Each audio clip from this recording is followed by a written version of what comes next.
Ya, terus sih.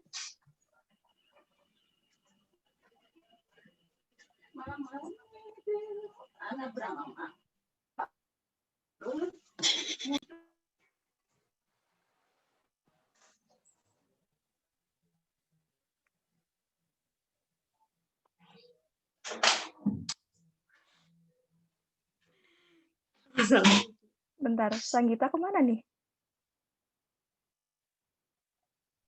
Maaf ya teman-teman, mungkin nanti lagi rekamnya ping.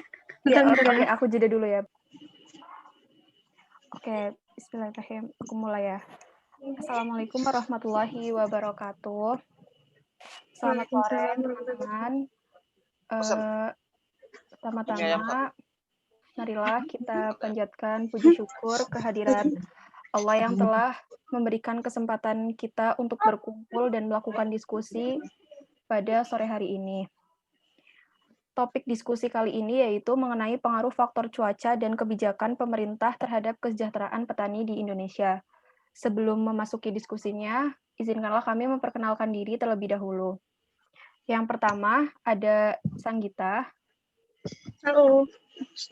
Yang kedua ada Delvira. Halo. Yang ketiga ada Husna. Halo.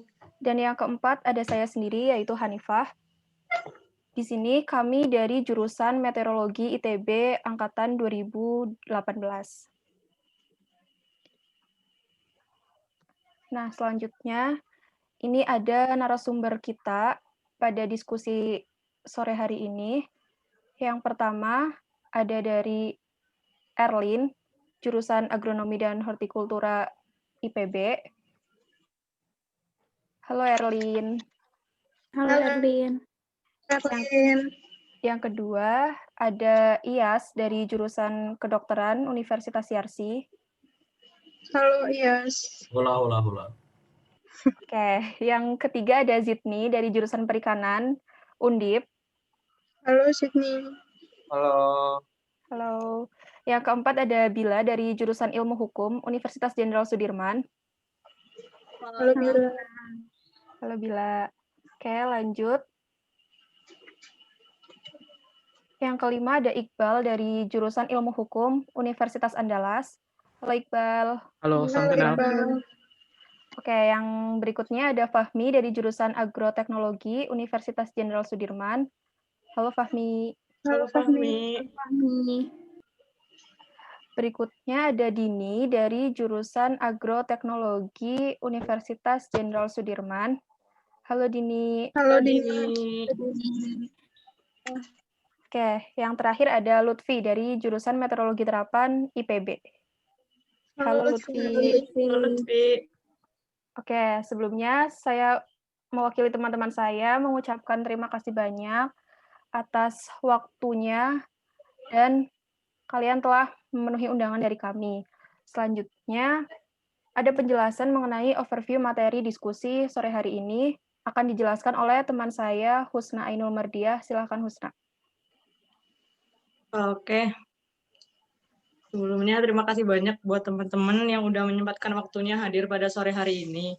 Palingan saya di sini ya Husna dari Meteorologi ITB bakal menjelaskan sedikit tentang apa yang akan kita bahas pada sore hari ini gitu. Jadi topiknya itu pertanian, apakah sektor yang penting gitu. Nah, kita mungkin masuk ke poin yang pertama ya, di pertanian pandemi.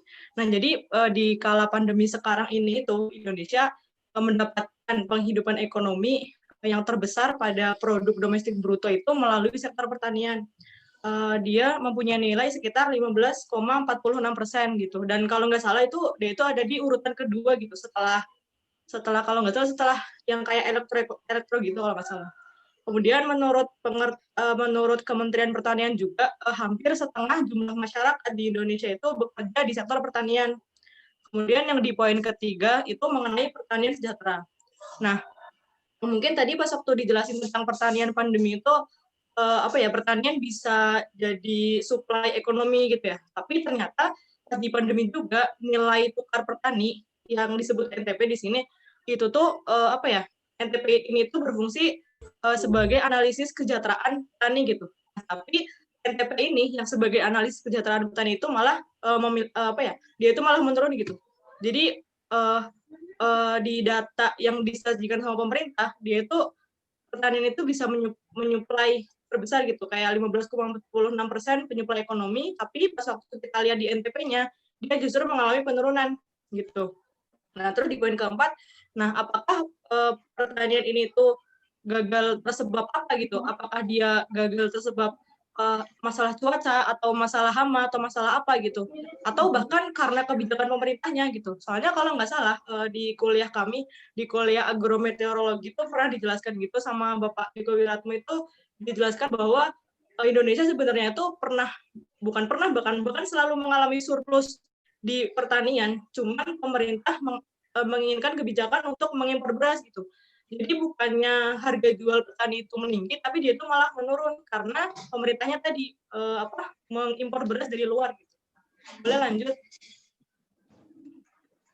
Tadi kan mungkin udah disinggung tentang ini ya, nilai tukar petani. Jadi kita tuh mau melihat sebenarnya nilai tukar petani itu apa ya kayak gitu. Nah, menurut pengertian Badan Pusat Statistik, NTP itu mempunyai kegunaan untuk mengukur kemampuan tukar produk yang dijual petani dengan produk yang dibutuhkan petani dalam produksi dan konsumsi rumah tangga. Nah, jadi kalau misalkan ingin mengerti NTP itu tuh ada dua komponen. Yang pertama itu ada IT. IT adalah indeks yang diterima petani. Kemudian ada IB. IB adalah indeks yang dibayar petani. Gampangnya, kalau misalkan IT itu berarti diterima, artinya dia itu yang didapatkan gitu, kayak untungnya buat petani gitu, penghasilan keuntungan petani gitu. Tapi kalau misalkan IB, indeks yang dibayar, artinya dia itu modalnya petani mengeluarkan gitu. Kan kalau nggak salah kalau orang bertani itu kan ada tahapnya gitu ya, dari awal sampai akhir kan dia punya modal gitu. Nah, jadi kalau misalkan maksudnya kalau pengen petani itu sejahtera, artinya si untungnya itu harus lebih besar daripada modalnya gitu. Nah, setelah dilakukan analisis IT dan IB, nanti akan memunculkan yang namanya NTP atau nilai tukar petani. Dan nilai tukar petani ini itu ada tiga golongan. Yang pertama itu NTP ketika nilainya lebih besar dari 100, yang artinya petani itu mengalami surplus. Berarti artinya dia itu dapat dikategorikan sebagai petani yang sejahtera gitu ya. Artinya si keuntungan yang didapatkan itu lebih besar gitu dari modalnya. Kemudian yang kedua, NTP-nya kurang dari 100, yang artinya petaninya mengalami defisit. Berarti kan kalau defisit itu artinya dia itu rugi gitu, gampangnya dia rugi. Nah, ketika NTP yang ketiga itu NTP sama dengan 100, yang artinya petani itu mengalami impact. Gitu. Jadi kalau misalkan kita ingin melihat kesejahteraan petani itu tuh bisa banget dianalisis pakai nilai tukar petani ini gitu. Nah, lanjut. Nah, gitu. Nah, tadi kan udah dijelasin gitu kan tentang NTP itu apa. Sekarang kita akan menganalisis NTP di Indonesia ini seperti apa gitu. Nah, mungkin di grafik ini bisa terlihat dari bulan Januari sampai bulan Mei, nilai tukar petani di Indonesia itu mengalami penurunan, teman-teman. Jadi kan tadi kalau misalkan petani itu dapat dikategorikan sejahtera ketika NTP-nya itu lebih besar dari 100 gitu ya. Terus ternyata alhamdulillah gitu di bulan Januari, Februari, Maret dia itu nilainya bisa lebih dari 100, tapi dia mengalami penurunan gitu.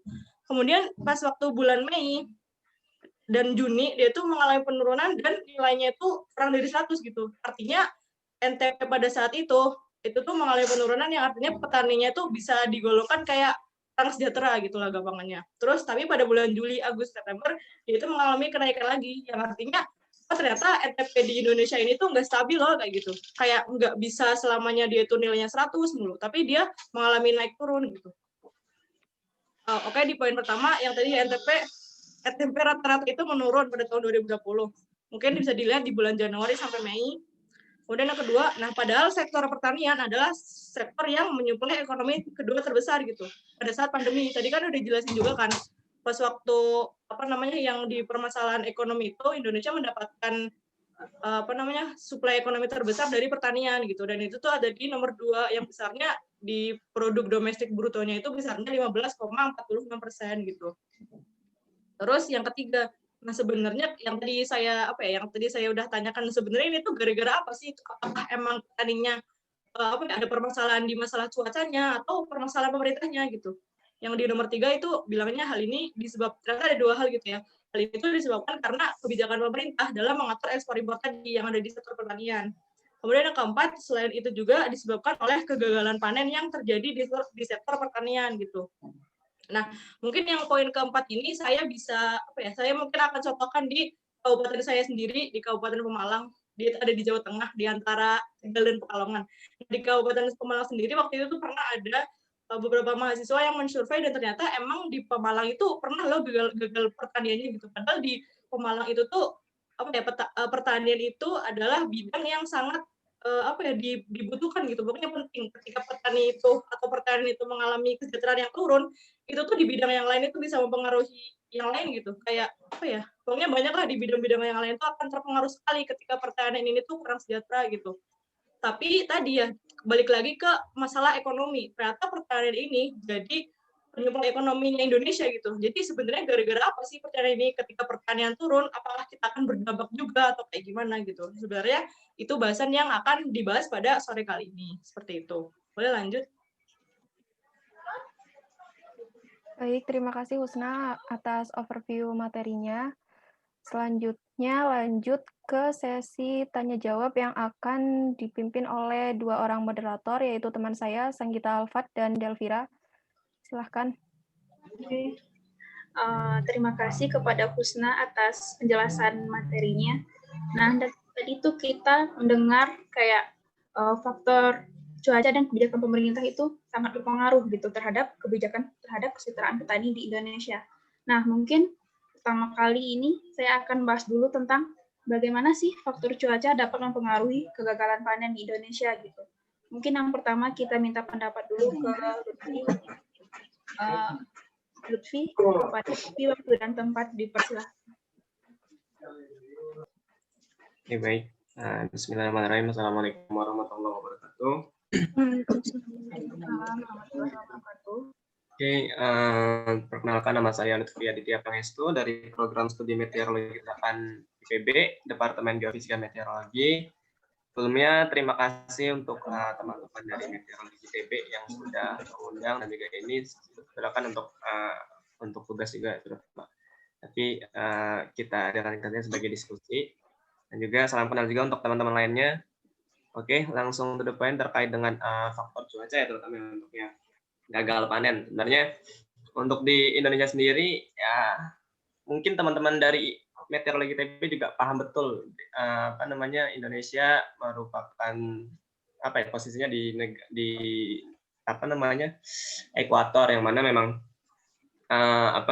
di ekuator ini memiliki terutama faktor-faktornya itu yang kaitannya dengan ENSO, El Nino dan juga La Nina contohnya.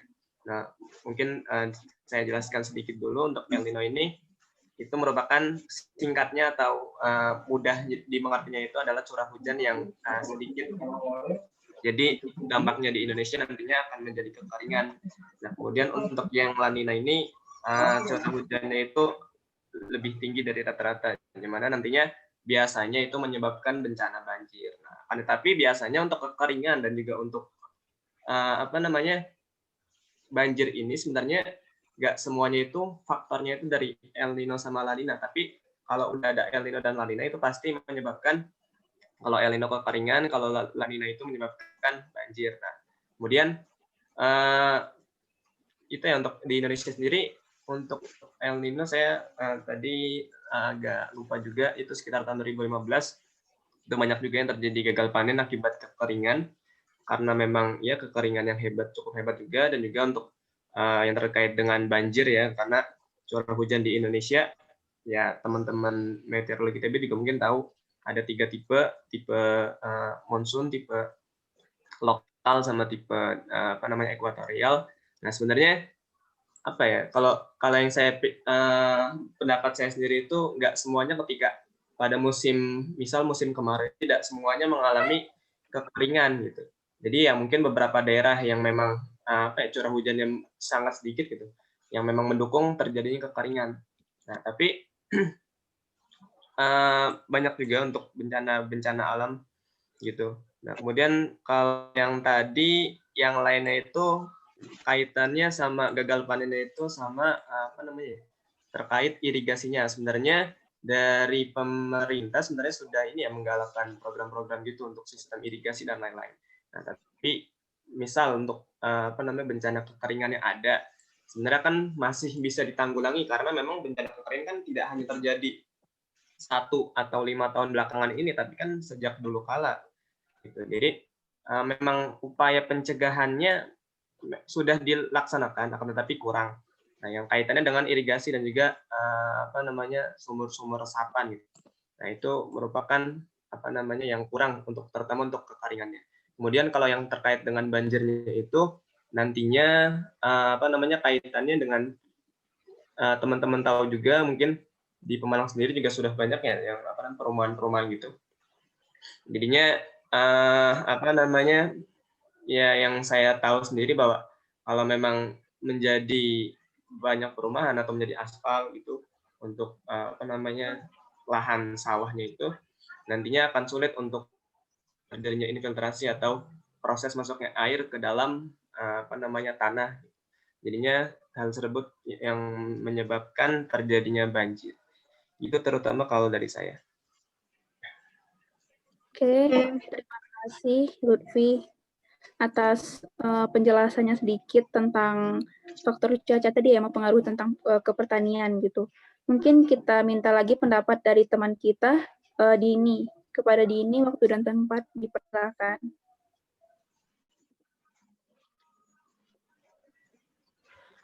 Ya, Assalamualaikum warahmatullahi wabarakatuh. Waalaikumsalam.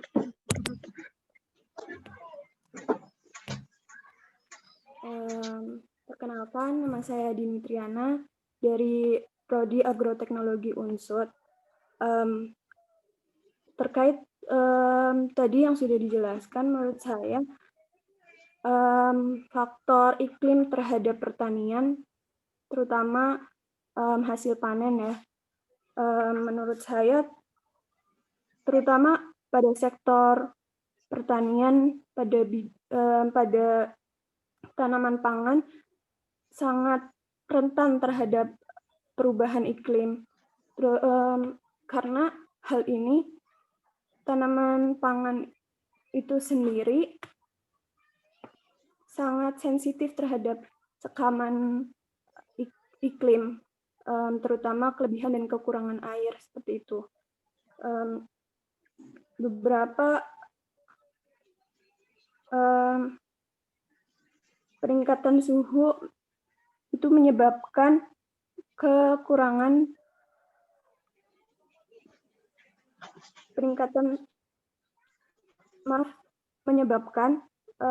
peningkatan transpirasi yang selanjutnya, menurunkan produktivitas tanaman pangan, kemudian meningkatkan konsumsi air, mempercepat pematangan buah, menurunkan mutu hasil, dan mendorong berkembangnya hama penyakit tanaman.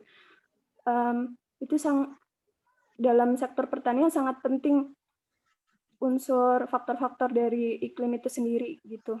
Jadi sangat berpengaruh gitu untuk produksi tanaman, terutama pangan ya di Indonesia. Contohnya padi gitu. Terus di contoh padi itu sendiri dapat menurun karena banjir dan kekeringan begitu. Contohnya di Cilacap, kalau di daerah Purwokerto begitu. Mungkin dari saya seperti itu dulu. Terima kasih. Oke, sama-sama. Terima kasih, Dini. Silakan Sanggita dilanjutkan mungkin ke teman-teman kita yang lain. Nah, ya, tadi kan udah dengar nih penjelasan dari Dini, dari Lutfi juga. Nah, aku pengen minta sedikit sudut pandang juga nih dari Fahmi. Ya, walaupun mungkin dari jurusan yang sama Dini, mungkin Fahmi punya pendapat lain nih terkait faktor-faktor apa aja sih yang bisa mempengaruhi kegagalan panen. Pada Fahmi, disilakan.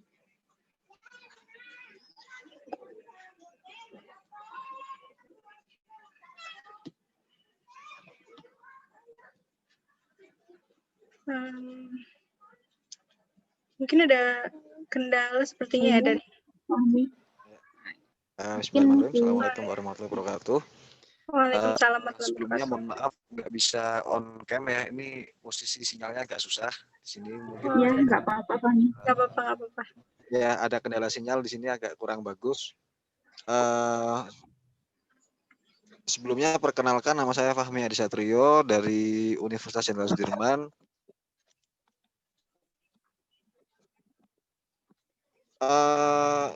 Ikut menanggapi aja yang terkait pengaruh faktor cuaca dan kebijakan pemerintah terkait kesejahteraan petani di Indonesia. Berdasarkan disiplin ilmu yang saya dapat dari bangku kuliah dan pengamatan saya di lingkungan sekitar, memang banyak sekali faktor yang mempengaruhi kesejahteraan petani, baik itu hasil maupun kegagalan yang terjadi di para petani. Khususnya di faktor cuaca sendiri, memang kita di Indonesia ini menghadapi dua iklim, yaitu iklim musim hujan dan musim kemarau ya. Mungkin di sini ada dilematis untuk di Indonesia sendiri, di negara tropis ini memiliki beberapa kelebihan dengan adanya dua musim tanam itu, dua musim ya, ada musim hujan dan kemarau. Untuk kalau tanaman-tanaman tahunan gitu kita diuntungkan karena sepanjang tahun tanaman-tanaman tahunan bisa hidup dengan baik. Berbeda dengan di negara subtropis yang nanti menghadapi musim salju, musim gugur dan lain-lain. Namun juga ada dampak yang kurang baik juga dari kedua musim ini, di mana mungkin masih banyak wilayah-wilayah kita yang apabila di musim penghujan penanganannya kurang baik, maka akan terjadi banjir dan buat gagal panen. Contoh kita bisa lihat misalkan di daerah Jawa Tengah, di Kabupaten Cilacap itu di sekitar Kroya, itu kalau musim hujan itu air selalu menggenangi sawah dan itu akan menyebabkan gagal panen. Lain halnya juga untuk musim kemarau di beberapa wilayah di Jawa Timur misalkan itu apabila musim kemarau tidak disiasati dengan baik, maka akan menimbulkan kekeringan yang berkepanjangan dan itu juga menyebabkan gagal panen. Untuk itu menurut pendapat saya terkait faktor cuaca dan kebijakan pemerintah yang tepat, mungkin dari pemerintah sendiri bisa membantu mensupport para petani dari sisi baik itu mungkin berupa pembiayaan untuk menunjang kebutuhan petani ataupun mungkin dari segi teknis seperti misalkan pembuatan irigasi atau waduk yang bisa menyiasati kendala-kendala para petani baik di musim hujan maupun musim kemarau. Saya rasa dari saya cukup sekian. Terima kasih. Untuk selanjutnya saya kembalikan ke moderator. Ya, terima kasih Fahmi atas penjelasannya. Nah, kita udah dapat nih berbagai macam sudut pandang dari teman-teman kita, dari narasumber kita yang cukup menarik nih. Nah, selanjutnya aku pengen tanya sama Erlin terkait tadi kan udah menjelaskan ya faktor-faktor apa aja yang bisa mempengaruhi kegagalan panen. Nah, mungkin di sini aku bakal tanya ke Erlin, seberapa besar sih faktor cuaca menurut Erlin itu dapat mempengaruhi kegagalan panen gitu? Apakah memang faktornya begitu besar sehingga bisa dijadikan salah satu faktor yang cukup penting dalam menentukan kegagalan panen, atau seperti apa nih? Kepada Erlin disilahkan. Oke, terima kasih apakah suara saya sudah terdengar? Oh ya, terdengar. Oke. Kalau tadi pertanyaannya seberapa besar, kalau dari Erlin sendiri cukup besar ya, karena tadi udah dijelaskan sama Lutfi, Dini, dan Fahmi, terutama di musim kemarau dan musim penghujan yang kemaraunya itu panjang dan curah hujannya lebih tinggi dari sebelumnya gitu. Nah, mungkin kalau tambahan dari Erlin, faktor cuaca kan sekarang ini ada isu perubahan iklim. Nah, salah satunya itu kan pemanasan global. Pemanasan global ini kan menyebabkan suhu di siang hari itu semakin tinggi, dan suhu di malam hari juga semakin dingin kayak gitu. Nah, pengaruh suhu itu juga berpengaruh pada pertumbuhan tanaman. Suhu itu berpengaruh terhadap pertumbuhan tanaman itu secara umum grafiknya itu naik, kemudian setelah sampai titik puncak turun. Nah, titik puncak itu adalah suhu optimum tanaman ini bisa melakukan fotosintesis dan proses-proses lainnya. Nah, kalau suhunya semakin tinggi, otomatis kan dia akan turunkan laju fotosintesisnya, dan itu juga berpengaruh pada produktivitas tanaman itu sendiri gitu. Dan suhu di malam hari yang semakin dingin juga berpengaruh terhadap tanaman, yaitu namanya frost. Frost di sini yaitu pecahnya sel-sel tanaman karena membeku di malam hari akibat suhu di malam hari yang lebih dingin dari sebelumnya. Biasanya ini terjadi di musim kemarau gitu. Jadi kalau sudah terjadi frost, otomatis kan berarti tanamannya mati. Jadi bisa menyebabkan gagal panen. Seperti itu mungkin tambahan dari saya. Oke, terima kasih banyak Erlin atas penjelasannya. Ya, semakin menarik ke diskusi kita sore hari ini. Mungkin saya serahkan lagi ke Delvira untuk nanyain ke narasumber yang lain. Silakan Delvira. Ya, tadi cukup menarik ya bahasan kita mengenai faktor cuaca ini. Nah, tadi kan bahasan kita itu sebenarnya ada dua gitu intinya. Yang pertama itu faktor cuaca yang mempengaruhi tentang ke pertanian di Indonesia. Nah, yang kedua itu ada bagaimana sih pengaruh kebijakan pemerintah terhadap kesejahteraan petani. Nah, ini mungkin bisa kita kaitkan ke ekspor-impor gitu. Gimana sih sekarang sistem ekspor-impor di Indonesia? Apakah sudah memenuhi target gitu? Apakah sudah petaninya sudah sejahtera gitu atau gimana? Mungkin kita bisa minta pendapat dari Iqbal dari UNAN. Silakan Iqbal, waktu dan tempat dipersilakan. Baik, terima kasih Vira. Perkenalkan, nama saya Iqbal Harifatul Husna dari Fakultas Hukum Universitas Andalas. Oke, menarik memang mengkaji mengenai kebijakan pemerintah terhadap kesejahteraan petani di Indonesia, terutama terkait ekspor dan impor. Namun yang perlu kita pahami di sini teman-teman semua, bahwa kebijakan pemerintah dalam apalagi mengenai ekspor impor sudah sangat baik. Apalagi komitmen dari Kementerian Pertanian pada Kabinet Jilid 2 ya, di pemerintahan Joko Widodo. Karena Menteri Pertanian sudah menargetkan bahwa memang impor tidak diharamkan, tapi dia memastikan bahwa impor tidak akan direkomendasikan selama jumlah dari stok dari lokal itu masih ada dan banyak. Dan malah beliau dari Menteri Pertanian pun telah mempunyai komitmen agar ekspor Indonesia harus lebih banyak ketimbang impornya. Hal ini dapat kita lihat ya pada data pada tahun 2019 berdasarkan data Badan Pusat Statistik yang mengatakan bahwa nilai ekspor pertanian produk Indonesia pada tahun 2019 mengalami peningkatan sebesar 8-10% dibandingkan tahun 2018. Hal ini telah menunjukkan bahwa Indonesia telah memiliki komitmen dalam hal segi ekspor. Nah, ini pun juga berimpact seperti yang telah disampaikan pemantik diskusi tadi mengenai nilai tukar produksi kan. Memang secara kecenderungannya dari bulan Januari hingga bulan September memang grafiknya mengalami penurunan, namun mengalami peningkatan pada bulan Juli, Agustus, September. Ini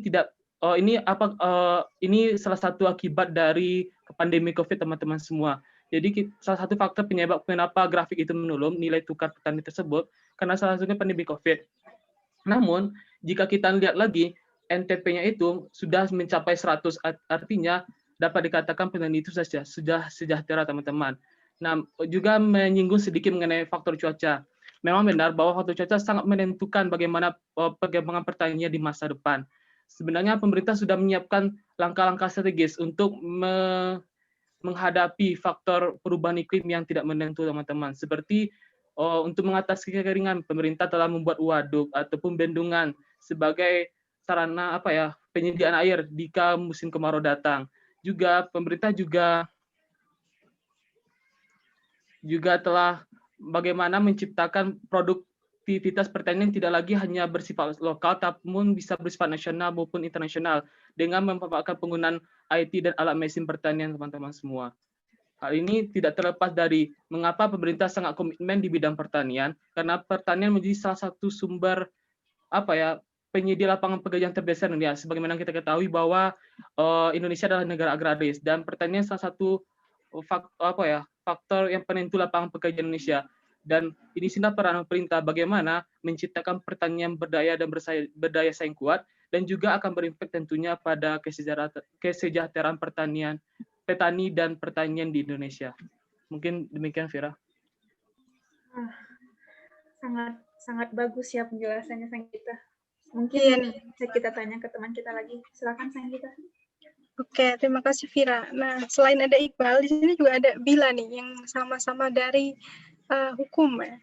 Nah, di sini aku pengen tanya nih, mungkin dari Bila ini ada nggak sih pendapat Bila sendiri, apakah setuju dengan Iqbal yang mungkin tadi mengatakan bahwa kebijakan ekspor impor di Indonesia ini sudah baik gitu. Nah, mungkin dari Bila sendiri, apakah sependapat dengan Iqbal atau punya pandangan sendiri nih terkait kebijakan-kebijakan yang pemerintah buat dalam bidang pertanian? Silahkan Bila. Selamat sore teman-teman. Sebelumnya maaf aku nggak bisa on cam karena biar sinyalnya stabil. Kalau berkaitan dengan tadi yang sudah dijelaskan sama Iqbal, sebenarnya kalau saya pribadi kurang setuju kebijakan ekspor impor pemerintah. Menurut saya sih kurang tepat ya, karena yang seperti tadi yang dijelaskan bahwa kebutuhan beras di Indonesia itu sebenarnya surplus, tapi mengapa pemerintah tetap melakukan impor gitu kan. Terus juga menyinggung sedikit tentang Omnibus Law, di mana yang sebenarnya itu di pasal 16 itu di pasal 16 Undang-Undang Perkebunan dalam rancangan Undang-Undang Cipta Kerja itu dihapuskan. Yang pasalnya kurang lebih kewajiban perkebunan untuk mengusahakan lahan perkebunan dan menghapuskan sanksi bagi perusahaan yang tidak menjalankan kewajibannya. Dan menurut saya juga karena sanksi yang diberikan ke perusahaan itu dihapuskan, jadi perkebunan di Indonesia terutama itu kurang dipedulikan karena hanya juga mementingkan kepentingan dari elit-elit golongan atas dan mereka-mereka yang mempunyai kekuasaan. Jadi ekonomi rakyat juga sedikit terganggu. Seperti yang tadi udah dijelaskan juga bahwa kalau misalkan sektor pertanian itu terganggu, maka sektor-sektor yang lainnya akan terganggu juga, karena pada hakikatnya manusia itu kan juga membutuhkan makanan, dan juga kalau misalkan dari makanan itu terganggu, juga sektor lainnya juga akan terganggu. Begitu sih kalau dari aku, cukup. Oke, terima kasih Bila atas pandangannya. Nah, makin seru nih Vira, ada dua sudut pandang yang berbeda gitu. Mungkin nanti kita bakal lanjutin lagi ke pertanyaan selanjutnya. Silahkan Vira. Oke, ya. Tadi kita udah dengar nih dari Iqbal yang mengatakan kalau sekarang ekspor dan impor di Indonesia ini udah lumayan bagus gitu. Tapi dari sisi lain yang teman kita tadi satu lagi bilang masih ekspor impor Indonesia ini masih belum bagus gitu. Kelihatan dari yang dimana dia tuh masih impor beras dari luar gitu. Padahal kita mempunyai petani-petani yang bisa menghasilkan beras di dalam negeri gitu kan intinya. Oke, mungkin kita akan beralih ke narasumber kita yang lain gitu ya, Sanggita ya. Kita minta aja pendapat dari teman kita, Iyas. Gimana sih menurut Iyas tentang faktor cuaca dan kebijakan pemerintah gitu? Secara garis besar aja menurut Iyas kayak gimana? Baik ya. Bismillahirrahmanirrahim. Assalamualaikum semuanya. Salam. Saya Iyas, mungkinnya gampangnya. Kalau nama panjang saya kayak cewek, Aulia Sabila Rosyada, tapi panggil aja Iyas, nggak apa-apa. Saya dari Universitas Yarsi, dari ini ya, kedokteran. Kalau pertanyaannya tentang cuaca dan kebijakan pemerintah, itu kan bisa mengalir ke kegagalan panen dan tadi ya kayak kebijakan impor segala macam itu ya. Sebenarnya saya nggak terlalu paham ya, nggak terlalu ngikutin di bagian impor ataupun itu apalah. Tapi kalau kita ngomongin ke sudut pandang bagian kegagalan panen, itu kan kita bisa ngomong juga bahwa ada kegagalan, bukan kegagalan, lebih ke pendapatan dari petani-petani ini ya akan turun kan, yang mana nanti berhubungan sama kebutuhan pokok kayak makanan, sandang pangan papan gitulah ya. Kalau dari saya ya, dari prodi saya sendiri, mungkin saya akan ngomong ke bagian pangannya, yang mana kalau misal di sini kalau misal pendapatannya kurang, maka otomatis para orang-orang yang mana pekerjaan primernya itu petani, dia akan otomatis ya mohon maaf ya nggak punya uang untuk kebutuhan bulanannya atau mungkin sehari-harinya gitu. Nah Kalau dari sudut pandang saya yang setelah saya pelajari itu, ketika orang tidak punya uang, otomatis ketika akan beli makanan ya, mohon maaf, susah gitulah ya. Nah, kalau misal gini, kalau dari yang saya pelajari, kalau manusia ya kita gizinya kurang, itu maka akan mengganggu seperti contohnya metabolisme ya. Kalau metabolisme itu kita butuh ya tiap hari, karena ya salah satunya juga untuk beraktivitas, berpikir segala macam. Apalagi sekarang lagi pandemi nih, lagi virus corona ya, COVID di mana-mana kan. Kita butuh sistem imun yang sangat tinggi, yang sangat baik lah biar kita nggak terkena. Kita nggak cuma harus pakai masker, mencuci tangan gitu, ya itu memang preventif. Cuma kalau misal kita melakukan itu semua tapi tanpa pencegahan kayak menjaga makanan, kayak menjaga metabolisme tubuh, seperti makan dengan yang baik, gizi-gizinya seimbang, olahraga yang baik, itu tetap akan mengganggu sistem imun kita. Jadi kalau misal tadi balik lagi ke kurang makannya, kalau misal di para petaninya yang otomatis kan mereka udah pada berusia ya, kayak misal 30 tahun ke atas lah usia produktif. Tapi kalau kita ngomongin ke anak-anak ya dari para petani ini yang misal mungkin masih balita, batita gitu di umur 1 tahun atau masih bulanan gitu, ini sangat berpengaruh sekali ya. Soalnya kalau misal gizinya kurang dari anak kecil itu, kalau misal di saya itu ada namanya stunting.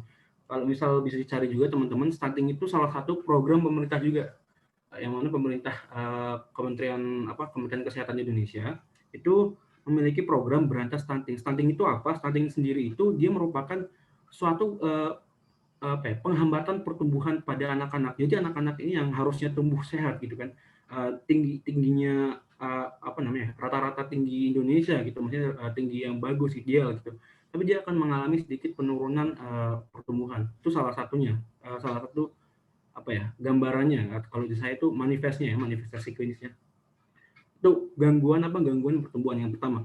Terus yang kedua ada juga gangguan kognitifnya. Dia akan sumber daya manusianya, otaknya ya, dia akan sedikit mengalami pengurangan fungsi.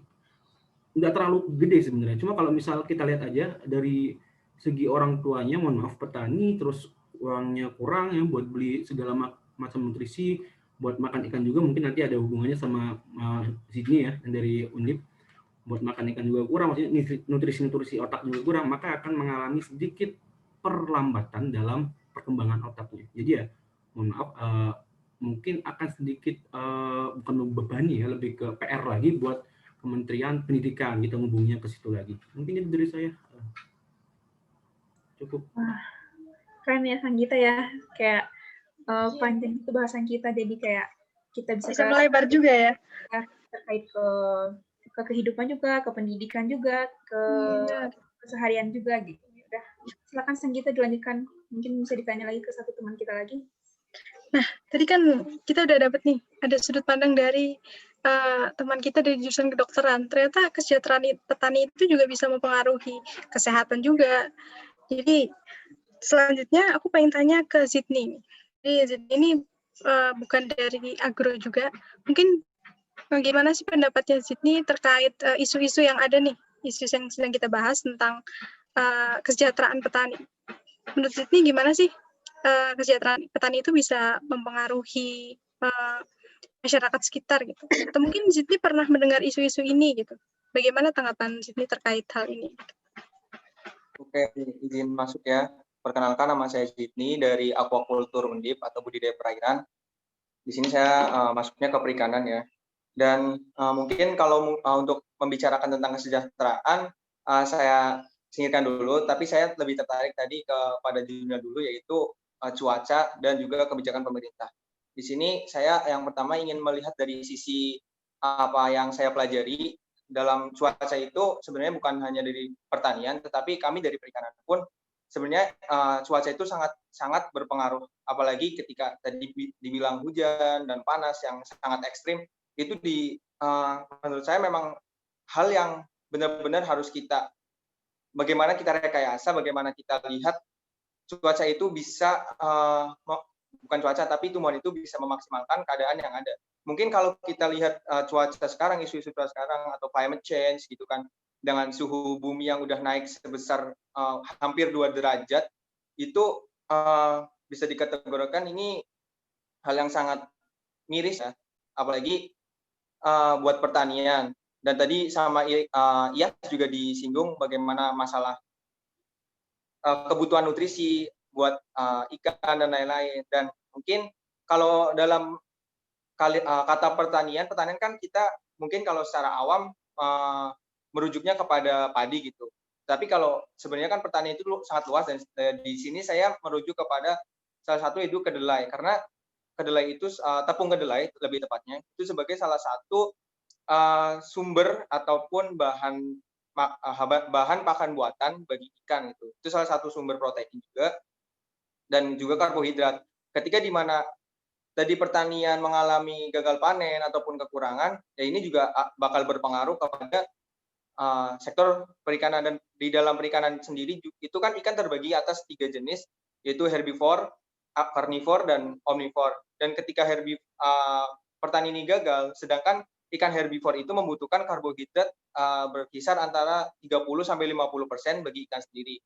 Nah itu apabila di Indonesia gagal panen dan sebagainya, itu bakal kekurangan bahan-bahan yang dibutuhkan untuk pembuatan produk pakan buatan itu sendiri. Karena pakan buatan ini saat ini di Indonesia sangat booming banget, bukan sangat booming, sangat dibutuhkan, karena kita lihat di dalam dunia perikanan itu sekarang ikan sangat naik dibutuhkannya, karena ya itu tadi salah satunya stunting. Untuk mewakili stunting itu bukan hanya dari pertanian, tetapi kebutuhan protein itu sangat tinggi dari perikanan, dan itu karena bahan pakan ini itu sangat dibutuhkan di budidaya intensif ataupun budidaya buatan gitu loh. Dan untuk mengenai kebijakan pemerintah, kebetulan karena saya juga sebagai anggota BEM di bidang lingkungan hidup dan kemaritiman, dan kemarin isu-isunya tentang kebijakan pemerintah, apalagi tadi yang udah disinggung sama Bila, itu saya sangat setuju sama Bila. Dan itu kalau dilihat pasal-pasalnya lagi, ini juga masih semerawut ya, nggak tahu yang benar yang mana, draftnya berbeda halaman dan lain-lain itu. Tapi kalau dari sisi lingkungan itu benar-benar dilihat bagaimana AMDAL-nya. AMDAL itu sangat berpengaruh juga nih sama pertanian juga kan. Bagaimana ketika AMDAL itu tidak diperhatikan, dalam sektor pertanian itu pasti sangat terganggu. Bukan dari cuaca, tapi ya AMDAL juga berpengaruh sama cuaca, di mana nanti keseimbangan ekosistemnya, keseimbangan perairannya, dan lain-lain. Mungkin begitu dari saya. Terima kasih. Terima kasih, Sydney. Ternyata dari perikanan juga belajar tentang cuaca ya, Delvira ya. Jadi cuaca ini ternyata bisa berguna di banyak hal gitu kan. Nah, tadi juga dibahas sedikit tentang kebijakan pemerintah. Nah, ini juga termasuk orang yang mungkin sangat memperhatikan tentang kebijakan-kebijakan yang diambil pemerintah. Dan juga tadi ada sudut pandang lagi dari Sydney yang katanya mendukung Bila nih terkait kebijakan yang ada sekarang.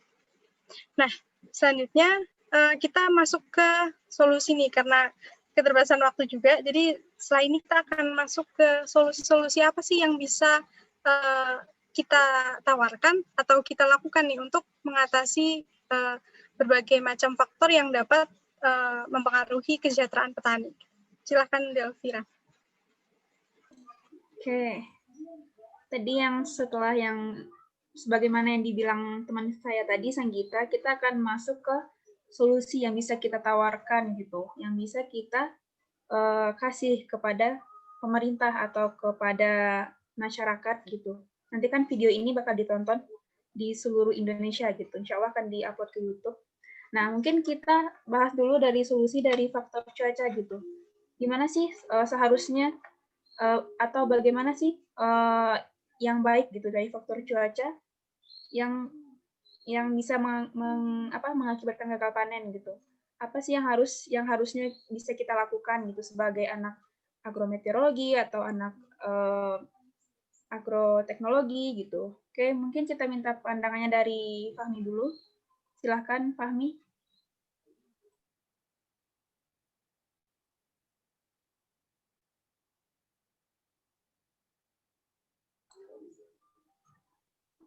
Mungkin ada kendala jaringan kali ya Fahminya. Ya, atau masih lupa, masih ke-mute. Mungkin ada kendala kali ya. Boleh yang lain dulu deh. Ya, kita minta ke teman kita satu lagi aja ya, ke Erlin gitu. Apakah Erlin ada di sini? Masih. Halo Erlin. Oh, terdengar suara saya? Dengar. Okay. Untuk solusi ya, kalau solusi mungkin dari bidang keilmuan agronomi dan hortikultura sendiri terkait tadi kegagalan panen akibat iklim atau cuaca gitu ya, itu ada yang namanya varietas yang tahan, varietas unggul yang tahan terhadap kekeringan ataupun curah hujan yang tinggi. Dan udah ada juga sebenarnya varietas padi yang ditanam di ladang atau biasa dikenal padi gogo. Varietasnya biasanya belakangnya go, kayak Inpago seperti itu. Selain untuk mendapatkan varietas-varietas yang tahan tadi kan harus ada riset dan penelitian. Nah, untuk mendukung riset dan penelitian itu sendiri dibutuhkan SDM Indonesia yang unggul juga nih gitu. Jadi emang sebenarnya kalau kita lihat nih ya, negara maju seperti misal Prancis dan Belanda itu kan pertaniannya juga maju. Pertanian mereka juga didukung dari SDM-nya. Kalau saya boleh cerita ya, saya Sudrajat itu S2-nya di Prancis. Nah, temennya dia tuh ada yang pernah bilang gini, tapi dalam bahasa Inggris lah ya, Jat, negara punya semuanya, sedangkan negara aku tuh enggak, tapi negara aku, maksudnya itu Prancis dalam hal ini, punya satu, yaitu SDM. Nah, makanya dari situ mereka lebih unggul. Pertanian mereka maju itu juga sudah dipersiapkan dari 20 tahun yang lalu, kayak gitu. Jadi, SDM ini sangat berperan penting menurut saya, dan mereka itu udah istilahnya bisa dibilang smart farming ya, pertanian yang smart gitu. Sedangkan di Indonesia masih menuju precision farming atau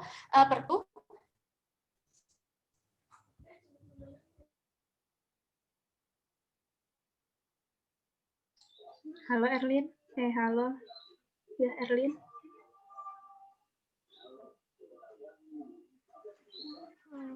Mungkin ada masalah jaringan kali ya.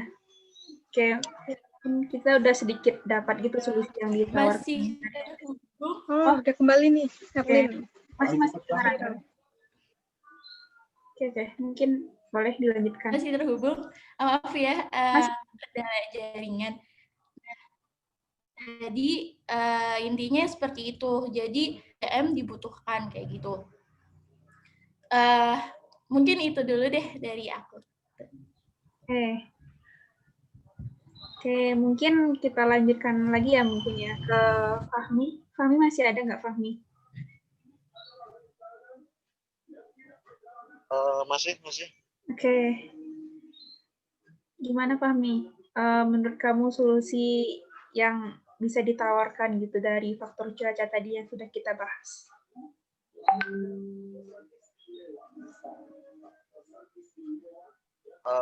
Mungkin solusi yang bisa kita ambil dari faktor cuaca tadi ya mungkin lebih menyiasati sebelum kegiatan penanaman, mungkin bagi petani sendiri sebelum melakukan kegiatan penanaman dipersiapkan sebaik mungkin, baik itu mungkin sistem irigasinya dan lain-lain untuk menyiasati terkait faktor cuaca yang tidak menentu, seperti kalau musim hujan ya mungkin kita membuat saluran irigasi dengan baik dan saluran pengeluaran air biar agar perakaran tidak tergenang seperti itu. Dan untuk musim kemarau dipersiapkan segala sesuatunya, mungkin bak penampungan atau bisa menggunakan sumur dan lain-lain. Dari saya cukup. Terima kasih. Oke, sangat jelas ya, kayak nyata gitu solusi yang ditawarkan oleh Fahmi. Mungkin Sanggita bisa lanjutkan kepada dua teman kita lagi. Silakan Sanggita. Oke, makasih Delvira. Jadi ada teman kita lagi yang tadi udah berdiskusi juga, mau minta pendapat nih dari Lutfi dari Meteorologi Terapan. Mungkin solusi apa nih yang ditawarkan dari Lutfi terkait materi yang udah kita bahas tadi nih. Silakan Lutfi. Oke, terima kasih atas waktunya. Sebenarnya untuk solusi, kalau saya boleh menyebutkan dari yang apa ya, dari yang mungkin untuk biaya itu pertama untuk pemanfaatan lebih lanjut terkait dengan modifikasi cuaca atau hujan buatan. Nah, sayangnya di Indonesia itu yang banyak ya hujan buatan ini lebih digunakan untuk mengatasi bencana. Jadi misal di tahun lalu di Desember dan Januari 2020 di awal tahun itu lebih digunakan untuk mengatasi banjir yang hebat di Jakarta agar awan tersebut tidak jatuh atau tidak sampai di Jakarta ya. Jadi jatuhnya di Laut Jawa. Terus juga untuk mengatasi kebakaran hutan. Nah, kalau di negara itu untuk hujan buatan itu lebih dimanfaatkan sebenarnya untuk yang terkait dengan pertanian gitu. Nah, tapi kan di Indonesia juga masih terbatas untuk hujan buatan atau modifikasi cuaca. Apalagi juga membutuhkan kerjasama ya dari TNI, dari Lapan, dari LIPI, dari BPPT juga dan lain-lain. Nah, itu yang memang salah satu solusi ya, tapi agak susah juga kalau memang dipikirkan lebih lanjut. Kemudian kalau yang lainnya itu, kalau menurut saya itu kaitan dengan dengan lebih lanjut lagi program pemerintah ya, terutama untuk sumber resapan, kemudian untuk yang namanya itu sama seperti tadi dari Zidni terkait dengan AMDAL memang benar-benar harus diperhatikan gitu. Jadi AMDAL kan kalau sebenarnya untuk cuaca tuh kita tidak bisa istilahnya tuh merombaknya gitu, otak-atik nggak bisa. Kalau memang modifikasi cuaca paling ya kita hanya mempercepat hujannya itu. Jadi kalau yang terkait dengan cuaca itu sebenarnya agak susah. Yang bisa kita lebih ke pencegahannya. Misalkan untuk sumber resapan untuk mempersiapkan di musim kemarau, kemudian terutama yang tadi ketika pembangunan itu memang harus diperhatikan untuk AMDAL-nya, terutama kalau memang daerah rawan banjir itu harus diperhatikan untuk tingkat infiltrasinya gitu. Kemudian yang lainnya yang saya baca baru-baru ini itu sebenarnya dari pemerintah sudah ada ya, namanya itu asuransi pertanian. Asuransi pertanian ini ya namanya juga asuransi menjamin terutama untuk para petani yang memang gagal panen. Gitu. Tapi mungkin karena ini juga masih tergolong baru ya, belum lebih lanjutnya lagi. Nah itu masih kurang. Kemudian kalau yang mungkin ini juga yang ini terakhir sangat bisa dilakukan oleh mahasiswa terutama. Ya, sebagai contoh melakukan riset-riset, melakukan survei, yang mana kalau mahasiswa kan apalagi di daerah masing-masing ini lebih mudah gitu untuk melakukan mungkin penelitian dan juga untuk sosialisasi ke masyarakat atau ke petani terutama. Nah, lebih main sebenarnya di program himpunan mahasiswanya saja gitu untuk yang terkait dengan sosialisasi dan juga untuk pencerdasan masyarakat sekitar gitu, karena memang untuk faktor cuaca ini memang ya cukup sulit kalau memang hanya mengandalkan salah satu instansi atau pihak itu memang sulit, jadi memang harus bersama-sama gitu dari saya. Oke, terima kasih Lutfi atas penjelasannya. Nah, solusi yang ditawarkan juga lengkap banget ya, Delvira. Kita udah banyak dapat inputan-inputan nih dari teman-teman dari berbagai sudut pandang, dari berbagai mungkin beda-beda gitu dari apa yang mereka pelajari. Nah, ada satu lagi yang mau ditanya ini tentang solusi. Kim, aku mau tanyain ke Dini. Mungkin dari Dini, apa sih solusi yang cocok gitu untuk mengatasi faktor cuaca yang dapat menyebabkan kesejahteraan petani itu menjadi turun? Gimana, Dini? Silahkan. Ya, sebelumnya mohon maaf karena terkendala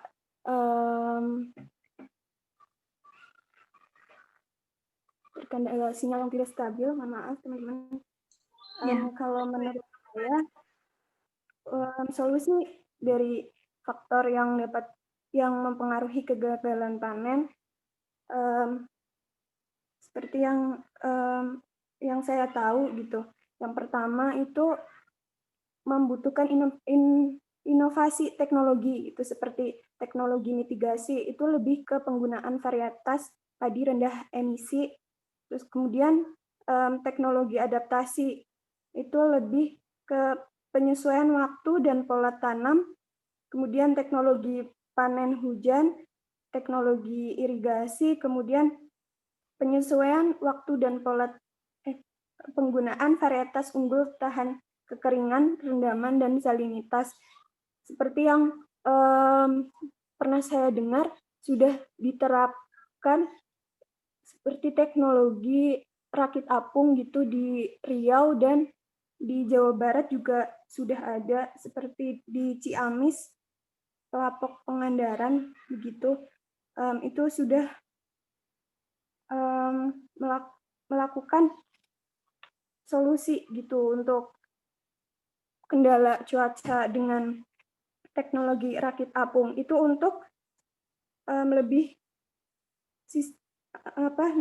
untuk lebih ke produktivitas padi gitu. Jadi menurut saya lebih ke teknologinya gitu, inovasi teknologi yang dikembangkan gitu menurut saya. Terima kasih.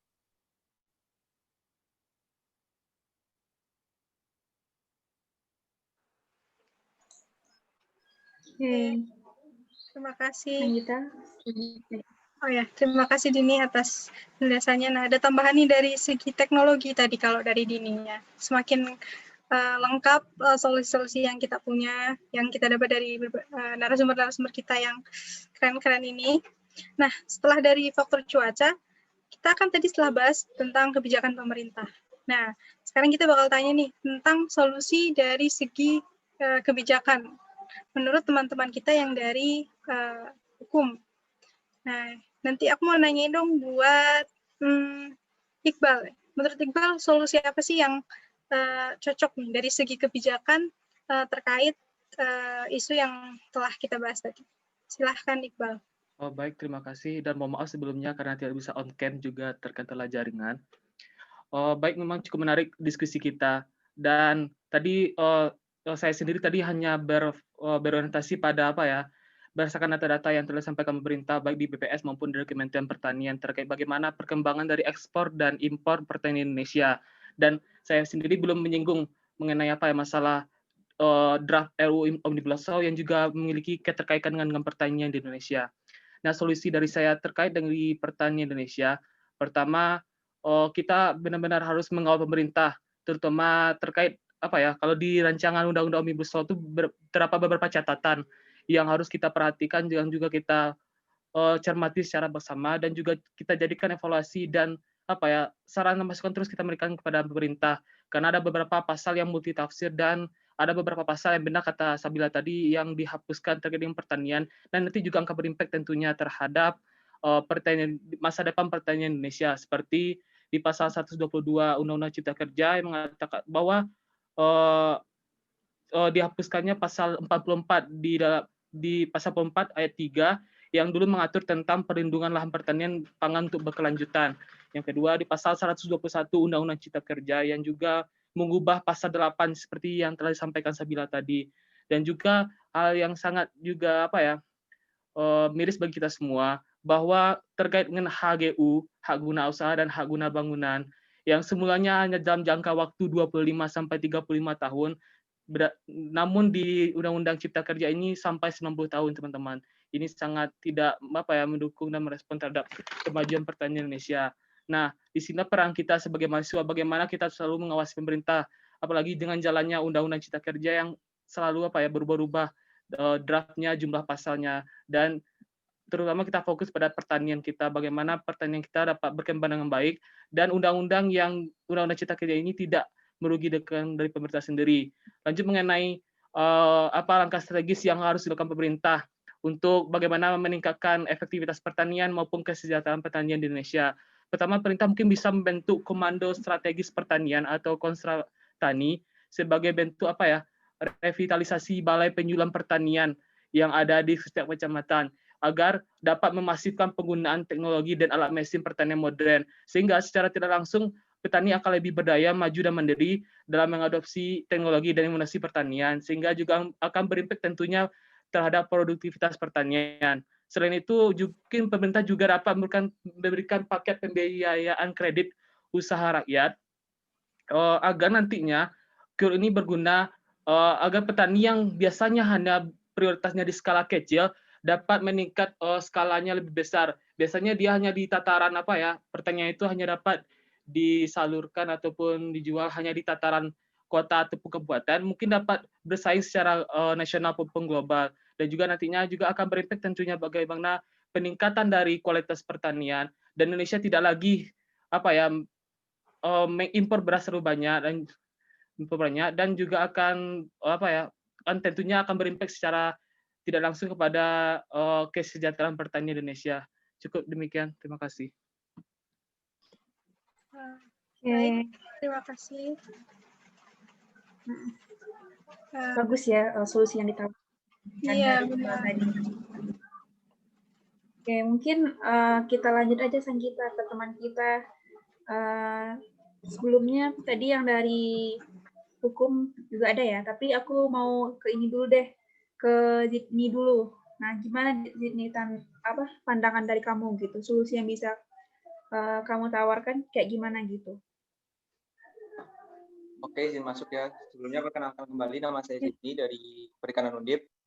Jadi tadi kan kalau masalah rekayasa, riset, dan hal-hal yang maksudnya berbau teknologi yang harus dibuat itu seperti apa, itu kan tadi ada ranahnya yang meteorologi, agroteknologi. Tapi kalau dari sisi saya sendiri, di perikanan itu kita nggak bisa nih mengendalikan cuaca, tetapi kita bagaimana merekayasa apa yang kita budidaya, kita merekayasa air kita. Nah, tetapi aku punya sudut pandang lain di dalam hal yang aku jalani juga, yaitu sebagai environmentalis atau pemerhati lingkungan, di mana sebenarnya cuaca ini itu kalau kita lihat sumbernya, atau hilirnya gitu ya. Nah, itu hulunya itu kita lihat sebenarnya masalah cuaca atau climate change ini berhubungan dengan apa yang kita lakukan. Jadi kalau mungkin ini udah banyak yang tahu. Yang pertama, climate change ini kan dipengaruhi oleh bagaimana suhu di udara, gas karbon yang dikeluarkan atau bisa dikatakan sebagai carbon footprint. Nah, carbon footprint ini dikeluarkan paling banyak itu yang pertama oleh asap kendaraan, dan yang kedua kalau kalian tahu sebenarnya yang kedua ini bukan dari asap pabrik, tetapi dari aktivitas gadget yang kita lakukan. Kalau kalian tahu, email itu data-datanya itu ada sebagai penyimpanan gitu di satu negara itu, saya lupa apanya, dan itu sangat berpengaruh juga kepada carbon footprint tersebut. Nah, yang ketiga itu baru asap pabrik, terus dari energi listrik yang kita lakukan, dan juga yang paling penting, ini yang sering banyak masih disepelekan adalah food waste atau sisa makan yang kita yang mungkin kalau makan disisain dan itu dibuang, itu tuh sebenarnya menjadi salah satu carbon footprint atau gas emisi yang bisa berpengaruh kepada cuaca juga atau perubahan iklim. Nah, maka dari itu kalau masalah solusi, kalau dilihat dari saya sendiri pribadi, itu bagaimana cara kita balik lagi kepada diri masing-masing, no food waste atau tidak menyisakan makanan. Jadi dalam agama pun kita diajarkan untuk tidak menyisakan makanan. Dan itu sebenarnya ajaran bagus dan itu sangat berpengaruh bagi perubahan cuaca, bagi perubahan iklim dan lain-lainnya gitu. Terus sering hapus-hapus, mungkin kalau ada berkas email atau di trash, itu bisa di-permanent delete karena itu benar-benar berpengaruh. Dan yang ketiga itu kita lebih bagaimana kita bisa menghemat listrik, terus mengurangi sampah plastik, terus lebih ya hidup dengan bisa dibilang green ya, green lifestyle atau zero waste lifestyle. Nah, yang aku lihat di sini, kebanyakan orang ketika diberikan solusi green atau zero lifestyle ini, zero waste lifestyle, itu kebanyakan bilang ini tuh tidak realistis. Padahal kalau kita bisa, kalau telah baik-baik, ini itu sangat bisa banget dilakukan mulai dari diri sendiri. Mungkin dari aku itu sih. Oke, sangat ini ya sangat dekat gitu dengan kita, apa yang disampaikan oleh Jenny tadi, kayak masalah kecil kayak tadi sampah di Gmail gitu, kayak kalau nggak guna ya udah dihapus saja gitu. Aku baru tahu gitu. Terima kasih Zidni atas solusinya. Mungkin kita lanjut ke teman kita lagi, solusi dari kebijakan pemerintah nih, dari Bila. Kepada Bila, dipersilakan Bila.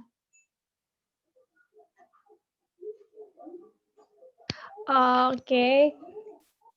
Aku mau nambahin aja sih yang tadi udah dijelaskan sama Iqbal, bahwa kaitannya dengan pemerintahan kan pasti berkaitan juga dengan peraturan-peraturan yang ada. Dan salah satu peraturan yang digunakan dalam ini adalah Undang-Undang Pokok Agraria, di mana dalam pertanian pasti kan membutuhkan lahan, dan lahan itu berupa pertanian, dan sebenarnya sudah dijelaskan juga Indonesia dapat memiliki hak atas tanah dan warga negara asing hanya diberikan hak pakai dan hak sewa. Jadi misalkan teman-teman dengar tuh kalau misalkan warga negara asing tuh punya tanah, sebenarnya itu mereka tidak mempunyai, mereka menggunakan nama warga negara Indonesia, menggunakan identitas warga negara Indonesia untuk membeli tanahnya. Dan juga sudah dijelaskan juga dalam pasal 33 Undang-Undang Pokok bahwasanya negara itu mengatur kepemilikan tanah dan memimpin penggunaannya sehingga semua tanah digunakan, seluruh wilayah kedaulatan bangsa dipergunakan untuk sebesar-besarnya kemakmuran rakyat, baik secara perorangan maupun secara gotong royong. Nah, udah menyata bahwa jelas untuk kepemilikan tanah. Jadi jika jelas jika kepemilikan tanah dipegang oleh asing, ya jelas mereka hanya untuk mementingkan kepentingannya mereka sendiri dan tidak berimbas baik kepada masyarakat Indonesia juga. Sedang kembali lagi nih teman-teman ke Omnibus Law, di mana draft dari Omnibus Law itu jelas bertentangan sekali dengan apa yang saya jelaskan dalam Undang-Undang Pokok Agraria. Jadi kita sebagai mahasiswa, terutama sebagai kaum terpelajar, kita pemerintah memberikan kritik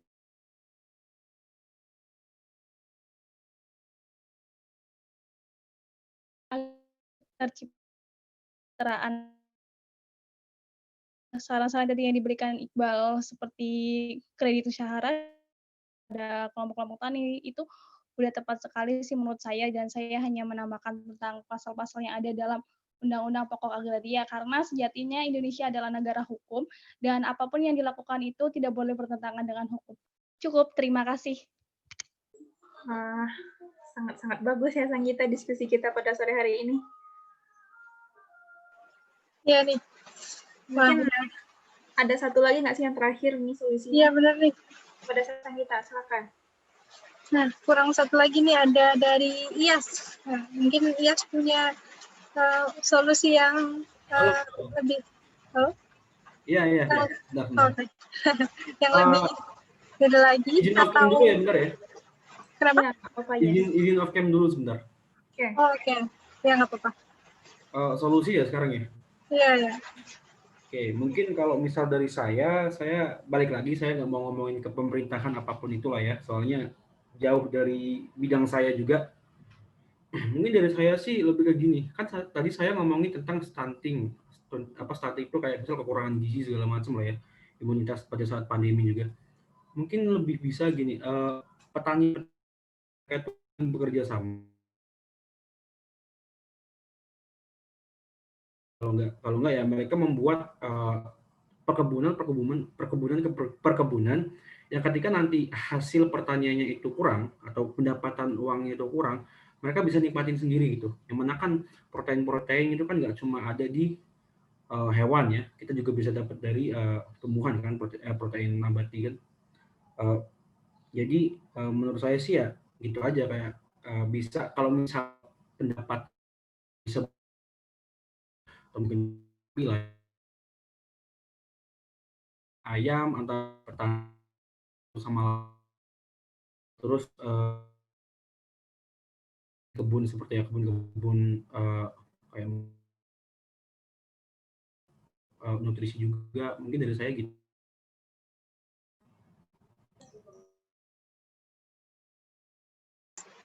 Nah, karena keterbatasan waktu ya, kita udah harusnya masih ada sudut pandang, kita bisa dapat ilmu baru yang sebelumnya kita mungkin banyak nggak tahu ya dari segi hukum, kebijakan. Nah, hari ini ada kesimpulan nih yang akan disampaikan.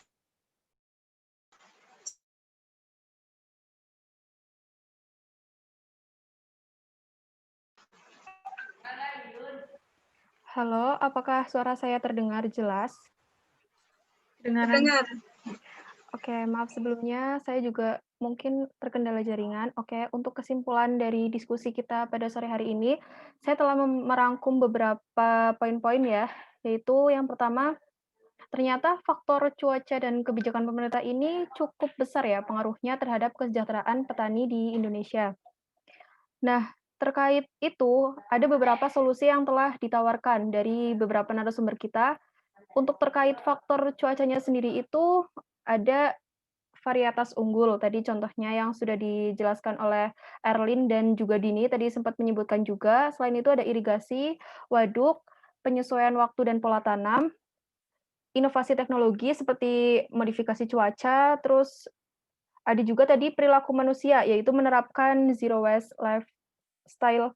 Dan untuk faktor kebijakan pemerintahnya sendiri itu, ada beberapa poin. Yang pertama itu kita sebagai mahasiswa harus aktif mengawasi pasal-pasal nih yang dikeluarkan oleh pemerintah terkait dengan pertanian ini sendiri.